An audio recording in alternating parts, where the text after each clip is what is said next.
People.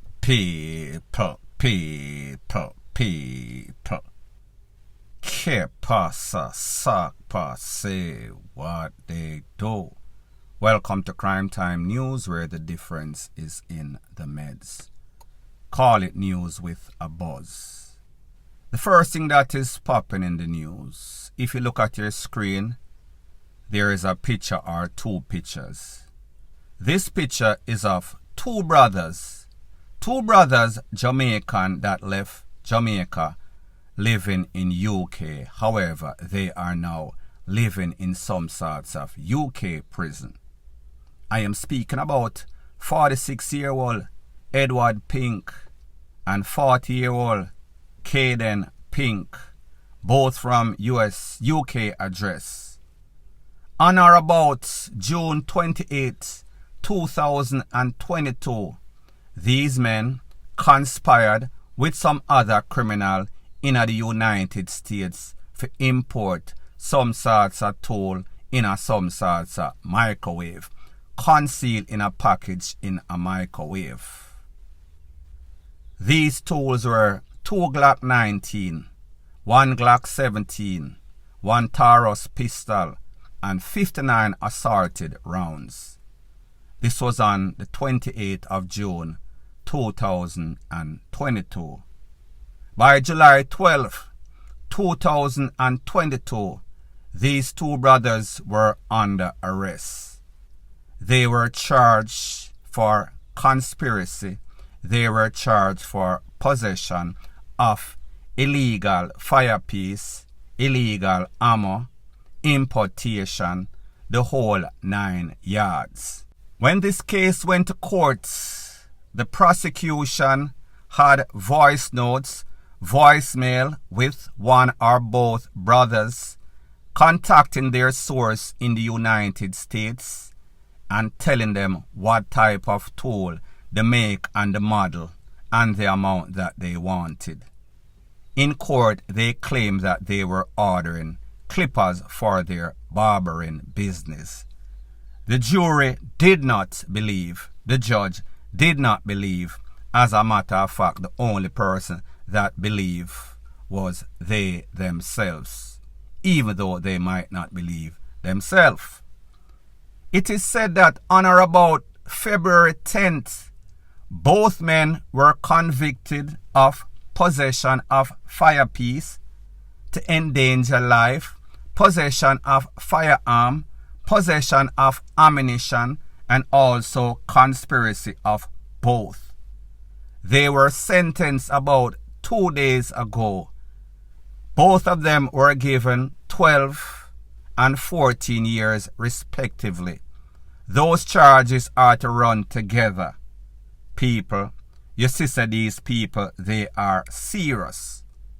These people gave these two youths 26 years total. However, because of the fact that these charges or sentences are going to run concurrent, that means they will have to do the better part of the 14 years. Don't know the policy in the UK. Don't know what percentage you do. Don't know how much time you have to do before you are eligible for parole.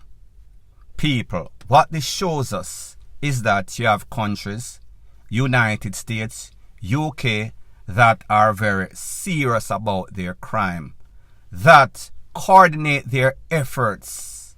Whenever them see anything suspicious, one contacts the other.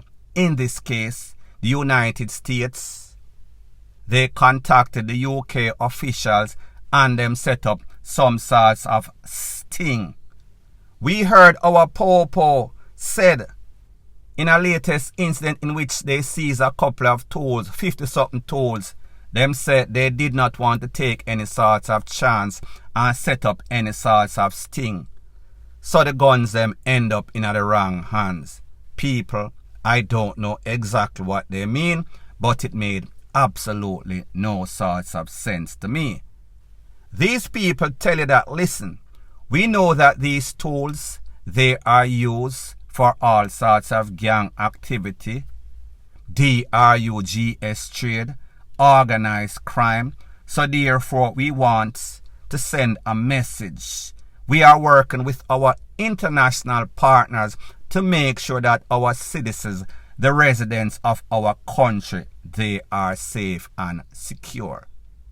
This also tells us, it shows us the cowardly mentality of these Jamaican. Them leave from Jamaica, don't know if they were gang affiliated before. They went to a country in which they had opportunity for better themselves. Not only did they not want to hustle, they want to hustle and also arms up themselves. Now people understand say the DRUGS trade, you have to arms up because the other people them arms up. However, not to glorify or not to sign or co-sign on it. Most of the people that you see that are successful in any sort of hustling, they do not involve, they do not include any sort of violence in their crime. Not to say that one makes it better or one make it worse. Well, one is worse. Me just say, these Jamaicans are so knucklehead, they are so foolish, them feel as if the same thing that they see happening in Jamaica, it is the same thing that they can do as it pertains to trafficking any sorts of tool from the United States to UK. They do not realize that it is a different kettle of fish. They do not realize that most of these officials in the United States and UK, their most important thing is to keep the citizens safe. People are not that licky. People are not easy for buy out. So therefore, you as a Jamaican need to change your mentality. Like them say, when you go to Rome, you act like the Romans do. If you don't, you are going to get SCREWED. Point blank and period. Now the next thing that is popping in the news is that we see that it seems as if dancehall artists have their fans hypnotized. They have them under a spell.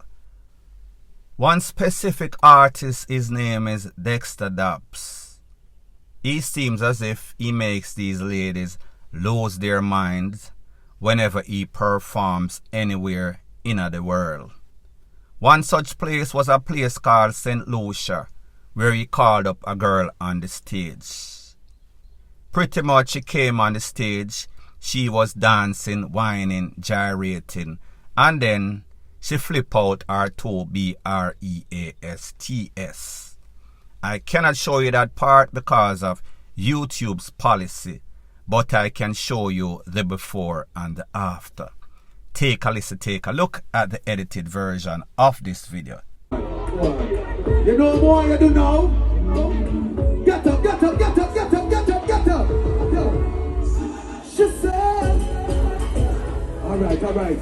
Look for me in my eye. Look for me in my eye like my boyfriend tonight. And this is what you're gonna do for me.